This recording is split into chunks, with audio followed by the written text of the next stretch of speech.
Hello dear student, आज अपर intelligence YouTube channel में आपका स्वागत है।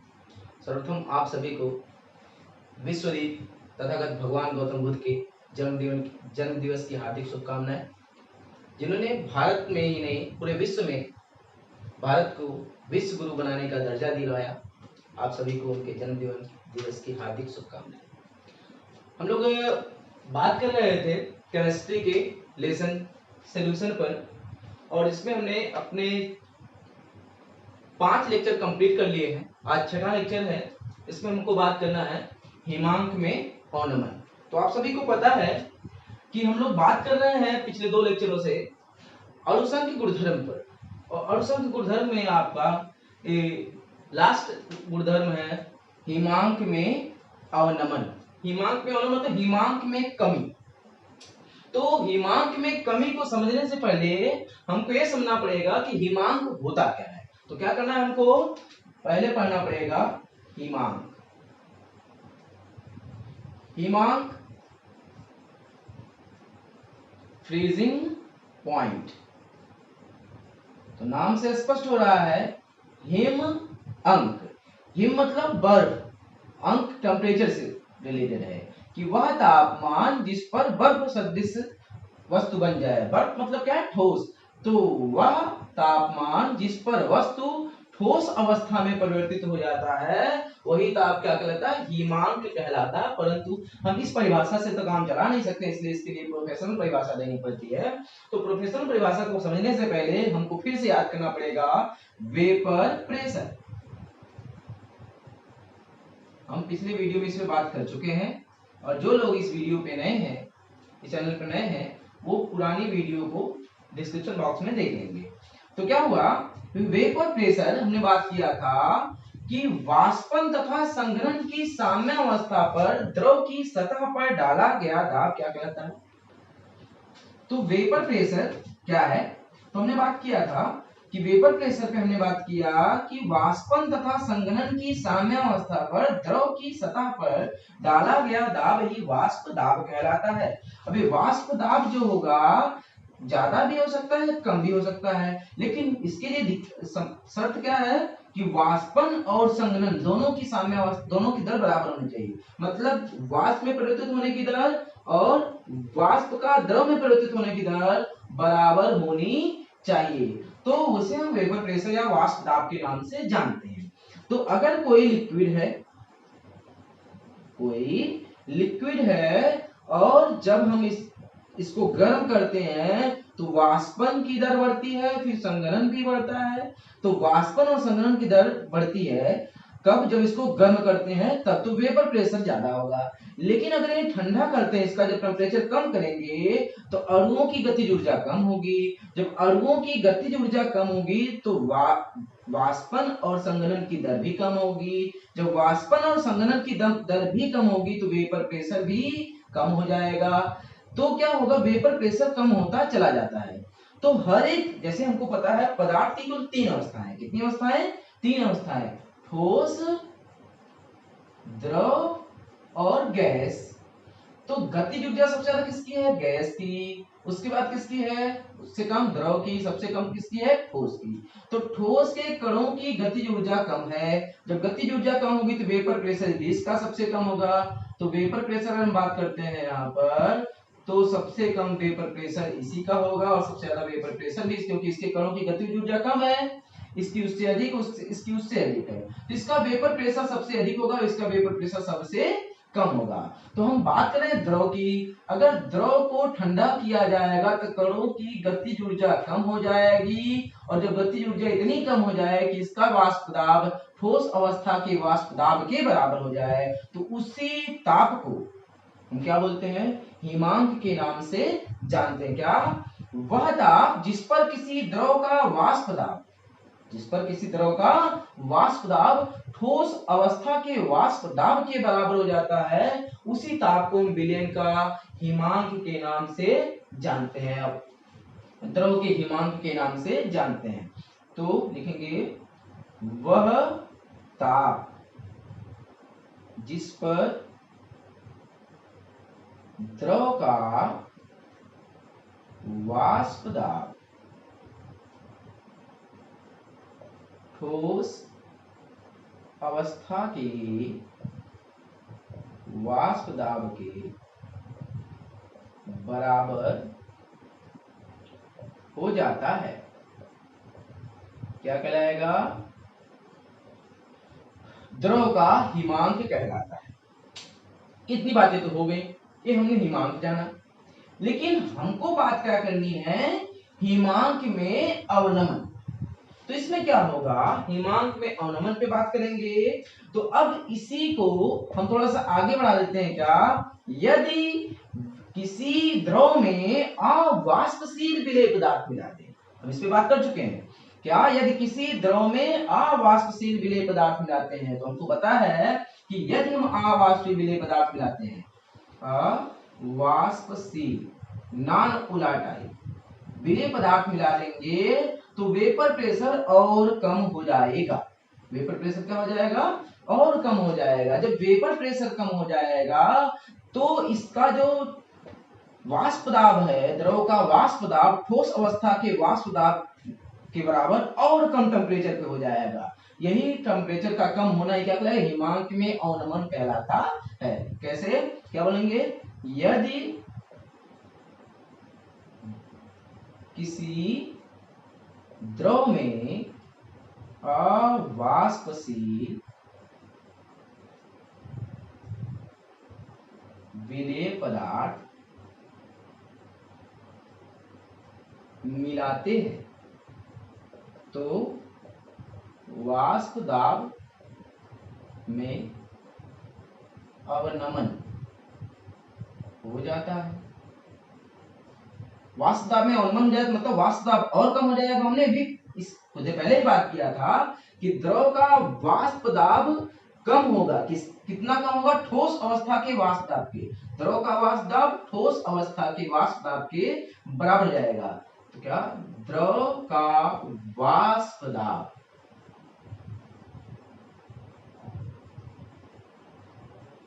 किसके बराबर हो जाए? ठोस अवस्था के। ठोस अवस्था के वाष्प दाब के बराबर हो जाएगा, तो द्रव जम जाएगा। हिम मतलब ठोस अवस्था में परिवर्तित हो जाएगा। तो द्रव का वाष्प दाब ठोस अवस्था के वाष्प दाब के बराबर होने के लिए क्या करना था हमको? अगर हमने अवाष्पशील विलेय पदार्थ मिला दिया, तो वाष्प दाब तो और कम हो गया, और कम हो जाएगा तो और कम टेम्परेचर पे हो जाएगा। इसका मतलब हिमांक में कमी हो जाएगी। तो हमने बोला यदि किसी द्रव में अवाष्पशील विलेय पदार्थ मिला देते हैं, तो वाष्प दाब में अवनमन हो जाता है, जिसके कारण हिमांक में भी अवनमन हो जाता। ठीक है? तो क्या अब हम इसको एक लाइन में बोलना चाहें तो किसी द्रव में अवाष्पशील विलेय पदार्थ मिलाने पर उसके हिमांक में हुआ कमी, उसके हिमांक में हुई आई कमी ही क्या कहलाता है? हिमांक में अवनमन कहलाता है। क्या? यदि किसी द्रव में अवाष्पशील विलेय पदार्थ मिलाते हैं, तो उसके हिमांक में हुई कमी ही क्या कहलाता है? हिमांक में अवनमन कहलाता है। ठीक है? अब हिमांक में अवनमन का हमको करना है गणितीय रूप से निरूपण, और इसके लिए सूत्र का डेरिवेशन करना पड़ेगा, जैसे हमने पिछले वीडियो में बात किया था क्वेश्चनांक में 19। ठीक है? तो इसके लिए क्या करेंगे? हमने कहा कि मान लेते हैं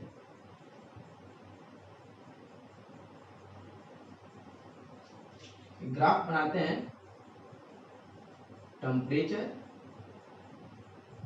और वेपर प्रेशर। ठीक है? हमने एक प्योर सॉल्वेंट लिया, जिसको ठंडा किया। टेम्परेचर कम कर रहे हैं, तो टेम्परेचर कम कर रहे हैं, और इस टेम्परेचर पर आके वह ठोस अवस्था में परिवर्तित हो गया। इस टेम्परेचर पर तो हमने क्या किया कि एक प्योर सॉल्वेंट लिया और इस टेम्परेचर पर आके एक ठोस अवस्था में परिवर्तित हो गया। ठीक है? इस पर हमने लिख दिया T0। ठीक है? अब हमने क्या किया? एक सॉल्वेंट में हमने सॉल्यूट पदार्थ मिला दिया, तो हो गया सॉल्यूशन। अब इस सोल्यूशन को जब ठंडा करेंगे तो सॉल्यूट मिलाने पर वाष्प दाब और कम हो जाएगा। तो इधर वाष्प दाब बढ़ रहा है ना, तो इधर वाष्प दाब और कम हो जाएगा। जब और कम हो जाएगा तब यहाँ पे ना जम के क्या हो जाएगा, इससे पहले कम टेम्परेचर पर ही जम जाएगा। इसको हमने T1 मान लिया। अब हमने एक दूसरा सॉल्यूट मिला दिया इसमें और वाष्प दाब और कम हो जाएगा, तो हमने इसे मान लिया T2। ठीक है, तो इस तरह से हमने ग्राफ बनाया और यहाँ पर आपका P0 है, इसको PS1 मान लेते हैं, इसको PS2। ठीक है, अब यहां पर थोड़ा सा गणितीय वर्क करना पड़ेगा हमको। A B C D और E। चलिए इतना हो गया, PS2 हो गया। तो आपका ये सॉल्वेंट है, ये क्या हो जाएगा, सॉल्यूशन फर्स्ट और ये सॉल्यूशन सेकेंड। तो हमने कहा कि हमने एक प्योर सॉल्वेंट लिया जिसको जब टेम्परेचर कम किया तो इस वाष्प दाब पर यह ठोस अवस्था में परिवर्तित हो गया। लेकिन जब इसमें हम सॉल्यूट मिला दिए तो इसका वाष्प दाब और कम हो जाएगा, तो इस टेम्परेचर पे ना जम के और कम टेम्परेचर पे जाके जम जाएगा। और फिर हमने जब दूसरा मिलाया तो इस टेम्परेचर ना जम के और कम टेम्परेचर पे जम गया। तो यहाँ पे हम बात करते हैं तो देखेंगे कि बिंदु ए बी सी पर टेम्परेचर क्या है, पर तापमान क्रमशः है क्या, T0, T1 तथा T2 है। और यहीं पर EB और CD एक दूसरे के समांतर वक्र प्राप्त होते हैं तथा EB और DC एक दूसरे के समांतर वक्र है। ठीक है, और एक चीज हमें और दिख रही है कि ABE और ACD ये एक दूसरे के समरूप त्रिभुज है। क्या है, ABE तथा ACD एक दूसरे के समरूप त्रिभुज है, समरूप त्रिभुज है। तो अब त्रिभुज से लेके चलते हैं, समरूप त्रिभुज क्या करेंगे कि यहां पर हम कह सकते हैं AB बटे AC बराबर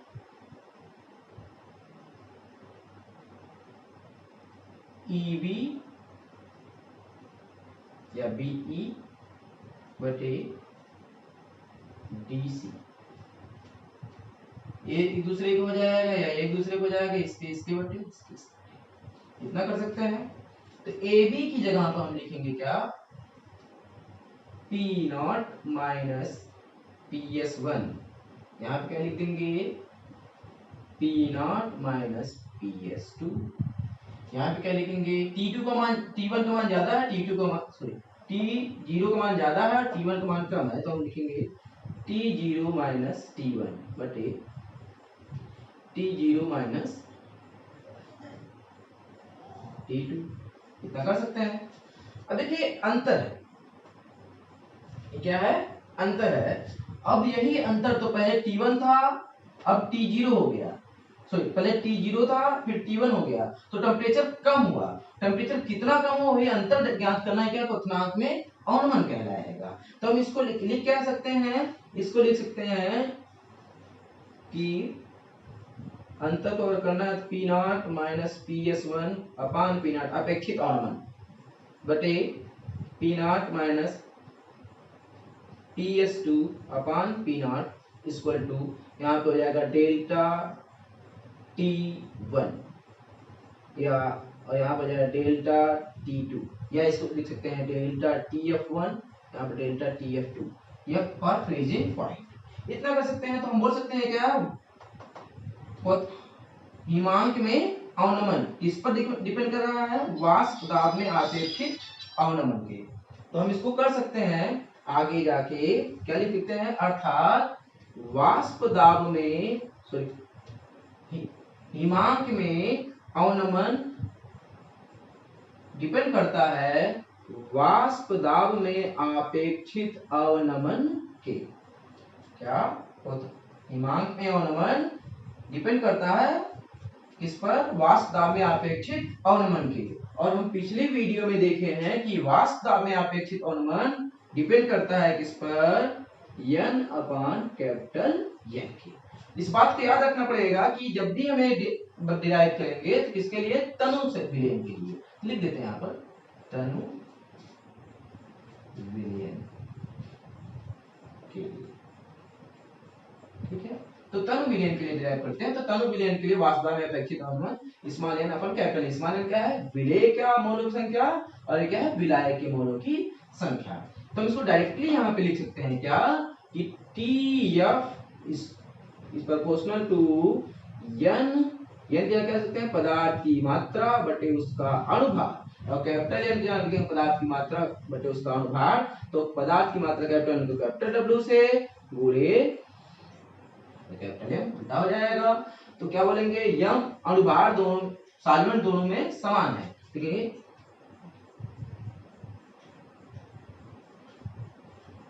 क्योंकि सॉल्वेंट समान है इसलिए यम को नहीं लेंगे। हम डायरेक्ट लिख सकते हैं इसको TF proportional to W upon M into W। अब क्या, प्रोपोर्शनल के चिन्ह को हटा देते हैं तो हो जाएगा delta TF equal to KF into W upon M into capital W। Capital W को ग्राम में करना है तो यहाँ पर 1000 से गुणा कर देंगे, यहाँ पर KF क्या हो जाएगा, मोलल अवनमन स्थिरांक कहलाता है। तो हम फिर से एक बार देख लेते हैं हिमांक में अवनमन पे। क्या हिमांक पे अवनमन समझना पड़ेगा, हमको क्या समझना पड़ेगा, हिमांक तो वह ताप जिस पर किसी द्रव का वाष्प दाब ठोस अवस्था के वाष्प दाब के बराबर हो जाता है, उसे हम द्रव का हिमांक के नाम से जानते हैं। या दूसरी बात कर सकते हैं कि वह ताप जिस पर ठोस तथा द्रव अवस्था के मध्य साम्य अवस्था स्थापित होती है, उस ताप को द्रव का हिमांक के नाम से जानते हैं।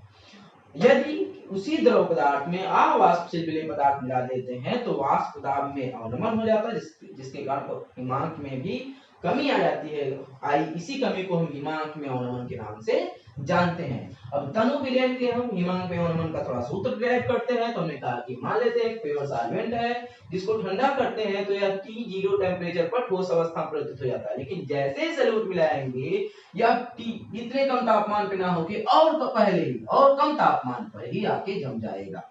और दूसरा हम सॉल्यूट मिला दिए तो उसमें अब T1 पे ना जम के T2 पे हो जाता है। तो हमने इसमें मैथमेटिकल फार्मूला ड्राइव किया कि ABC पर T0 T1 T2 है, जहां पर BE और CD एक दूसरे के वक्र हैं, समांतर वक्र है।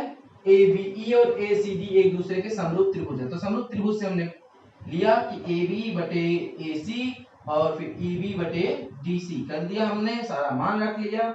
मान रखने में हमको देखा पता चला कि जो क्वथनांक हिमांक में अंतर जो आ रहा है वो किस पर डिपेंड कर रहा है, वह वाष्प दाब में आपेक्षित अवनमन पर। वाष्प दाब में आपेक्षित अवनमन तनु विलयन के लिए N कैपिटल N होता है। इसका मान रखने पर हमने देखा कि M जो सॉल्वेंट का अनुभार है, सॉल्वेंट का दोनों तरफ समान होता है और भार को हमने समान मान लिया, कांस्टेंट मान लिया, तो हम यहाँ पे लिख सकते हैं सो m इज कांस्टेंट।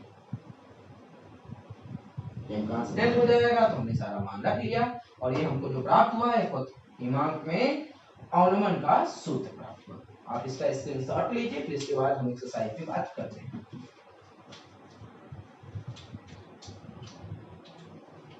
तो बात करते हैं, हमने हिमांक में अवनमन का सूत्र ड्राइव किया, उसी बात करते हैं मोलर अवनमन स्थिरांक और आणविक अवनमन स्थिरांक।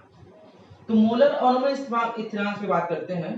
तो क्या 1 किलोग्राम विलायक में हमने इसकी परिभाषा पिछले वीडियो में देखी है, तो आप जरूर जाके प्लेलिस्ट में जाके देखेंगे। 1 किलोग्राम सॉल्वेंट में 1 मोल विलेय पदार्थ घोलने पर हिमांक में हुआ अवनमन क्या कहलाएगा? मोलर अवनमन स्थिरांक कहलाता है। ठीक है, तो क्या 1 किलोग्राम विलायक में 1 मोल विलेय पदार्थ घोलने पर, विलेय पदार्थ मतलब कौन सा विलेय? अवाष्प से विलेय पदार्थ घोलने पर हिमांक में हुआ अवनमन ही क्या कहता है? मोलर अवनमन स्थिरांक कहलाता है। जैसे कि हम क्या लिख सकते हैं, अभी मैंने सूत्र को देखा था, TF = KF into W into 1000 upon M into capital W। तो यहाँ पर जो KF है वो क्या है? मोलर अवनमन स्थिरांक। तो KF को करने के लिए क्या कर सकते हैं? Delta TF = M into W upon small w into, इसका मात्रक क्या करेंगे? यूनिट इसकी यूनिट होगी क्या? इसको केल्विन करेंगे, ये क्या हो जाएगा? मोल। ठीक है, मोल किग्रा, तो प्रति मोल हो जाएगा। किग्रा करने से अच्छा है हम इसको क्या बोलते हैं? मोलर बोल सकते हैं। इसका यूनिट हो जाएगा केल्विन पर मोलर, केल्विन पर मोलर, या लिख सकते हैं केल्विन पर मोल पर किग्रा। तो इतना हो गया।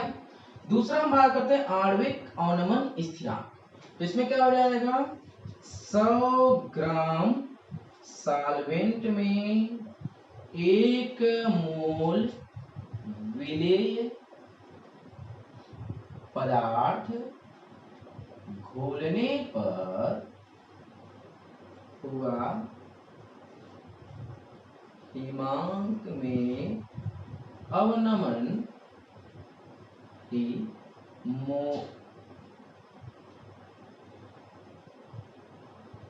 आणविक अवनमन स्थिरांक कहलाता है।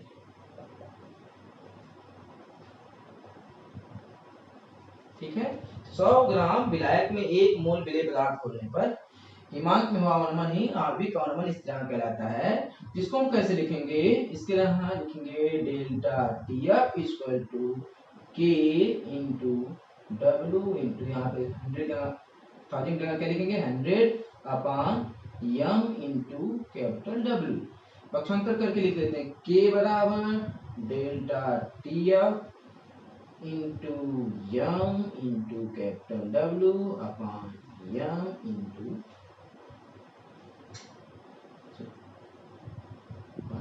W into 100। तो इसका मात्रक क्या हो जाएगा? यूनिट केल्विन यहाँ पर मोल पर 100 ग्राम विलायक, केल्विन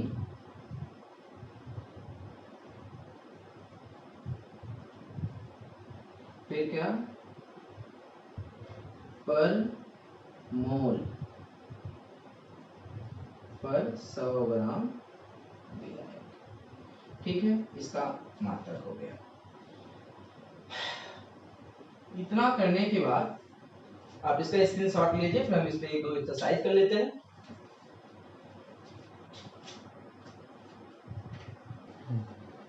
तुम्हारे पास प्रश्न है, किसी पदार्थ के 1.9 ग्राम को 28 ग्राम जल में घोलने पर विलयन का हिमांक, जल में घोलने पे बात याद रखिए, जल में घोलने पर विलयन के हिमांक -0.35 डिग्री सेंटीग्रेड हो जाता है। तो पदार्थ के अनुभार की गणना कीजिए यदि Kf बराबर 18.6 केल्विन पर मोल 100 ग्राम है। तो यहाँ पर देखिए मात्रक पे ध्यान देना है। मात्रक आपका केल्विन 100 ग्राम में, इसका मतलब क्या है, आणविक उन्नयन स्थिरांक है।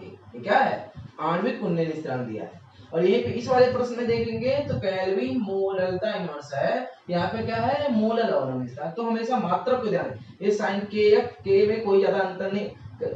प्रश्न आपको KF लिखा रहेगा या K लिखा रहेगा तो उसमें कंफर्म मत होइएगा, इस आपको देखना है, मात्रक को कंफर्म करना है कि मोलर है कि आणविक है। तो आणविक उन्नयन स्थिरांक दिया है यहाँ पर, तो हम इसका सूत्र पहले लिख लेते हैं आणविक उन्नयन स्थिरांक का। KF बराबर क्या आ जाएगा हमारा, delta TF into small m into capital W अपान small w into 100।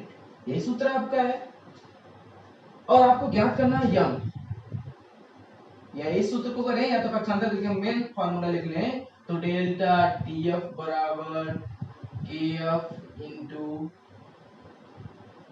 W into 100 अपान m इंटू कैपिटल W, ये है। तो हमको यम ज्ञात करना है यहाँ से। तो देख लेते हैं क्या क्या मिला हमारे पास। हमारे पास है KF आपके सामने लिखा हुआ है, पदार्थ की मात्रा स्मॉल w है 1.9 ग्राम, कैपिटल W है 128 ग्राम। अब विलयन का हिमांक कितना हो जा रहा है, -0.35। तो विलयन का हिमांक हो जा रहा है, लेकिन जल में घोलने पर हो रहा है। तो डेल्टा TF कैसे ज्ञात करेंगे, हमने देखा है डेल्टा TF बराबर प्योर विलायक का हिमांक माइनस विलयन का हिमांक, ये करना है हमको। तो डेल्टा TF ज्ञात हो जाएगा। तो इसके लिए क्या, प्योर विलायक, जल विलायक है, तो जल का हिमांक क्या हो जाएगा, तो जल को हमको पता है 0 डिग्री सेंटीग्रेड पर जल जम जाता है। तो जल का हिमांक 0 डिग्री सेंटीग्रेड, तो डेल्टा TF बराबर हमारा हो जाएगा 0 डिग्री सेंटीग्रेड माइनस कितना, -0.35। तो कितना कमी हुई है, 0 से घटाते हैं तो क्या हो जाएगा, डेल्टा TF कितना हुआ, तो 0.35 डिग्री सेंटीग्रेड। हम इसका मान यहाँ पे रख देंगे। अब इस आधार पे हमको क्या क्या मिल गया, KF W M सब मिल गया है। आप इसको लगा के इसका जो आंसर होगा आप कमेंट बॉक्स में जरूर मेंशन करेंगे। अब यहाँ पर दूसरा प्रश्न आपका क्या है कि एक पदार्थ 0.36 ग्राम को 25.5 ग्राम बेंजीन में घोलने पर बेंजीन का हिमांक इतना कम हो जाता है। ठीक है, तो पदार्थ का अणुभार की गणना कीजिए। इस बार भी आपको अणुभार की गणना करनी है, तो सूत्र आपके सामने लिखा ही है, यहाँ से आपको यम ही ज्ञात करना है। ठीक है, यम ज्ञात करना, तो आपको क्या क्या दिया है इसको देख लेते हैं, बस आपका काम हो जाएगा। तो KF पहले लिख लेते हैं, KF है 5.15 केल्विन पर मोलैरिटी, ये दिया है। अब क्या है, स्मॉल w है 0.36 ग्राम, कैपिटल W है 25.5 ग्राम, और बेंजीन को घोलने पे हिमांक में इतना कम हो जाता है। यहाँ पे हिमांक हो जाता था लेकिन यहाँ पे इतना कम हो जा रहा है, मतलब परिवर्तन ये बता दिया आपको, TF बराबर 0.52 डिग्री सेंटीग्रेड। तो हमको KF मिला, फिर W मिला, कैपिटल W मिल गया, TF मिल गया। तो हमको यहाँ ज्ञात करना है, आप इसको भी ज्ञात करिएगा। परंतु ये सूत्र लगेगा नहीं यहाँ पे, क्योंकि यहाँ पे 100 है, हमको इसके लिए दूसरा सूत्र वाला करना पड़ेगा। तो इसका क्या हो जाएगा, delta TF equal to KF into W into 1000 रहेगा। ये मिस्टेक हो रही थी, M इंटू कैपिटल W, इस सूत्र पर लगाइएगा तो आपका आंसर सही रहेगा। आणविक उन्नयन स्थिरांक का था, यहाँ पर मोलर उन्नयन स्थिरांक का सूत्र मिलेगा। तो इसका आंसर दोनों का सॉल्व करके आप कमेंट बॉक्स में जरूर मेंशन करिएगा। आज के लिए इतना ही, मिलते हैं हम लोग अगले वीडियो में, तब तक